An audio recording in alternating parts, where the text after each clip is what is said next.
Si on résume vite, automatiquement, quelqu'un qui travaille, mettons, dans une entreprise normale, sans nécessairement parler du gouvernement, il va Ouais. avoir un régime de rente éventuellement provincial et fédéral à sa retraite s'il cotise aucunement. Dans le fond, s'il ne fait aucune cotisation, lui, de sa part, par le fait même de devoir travailler pour un employeur, il cotise automatiquement parce que c'est Ouais. déduit à la source.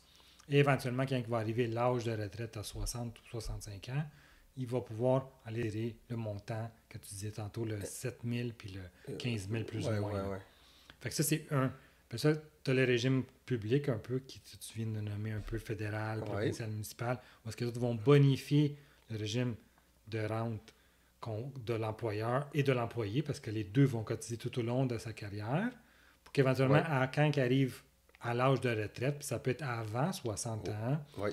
tout dépendant des employeurs, ils vont pouvoir prendre encore, sortir une rente, puis cette rente-là, bien, elle va être un peu bonifiée de l'investissement qu'il a eu pendant tout le temps qu'il a Ah, travaillé. Puis là, c'est très variable d'un employeur à l'autre, là, parce ah que ouais, ça c'est sûr. peut être doublé, ça peut être triplé, peu importe la façon que le régime, dans le fond, de l'employeur a été conçu.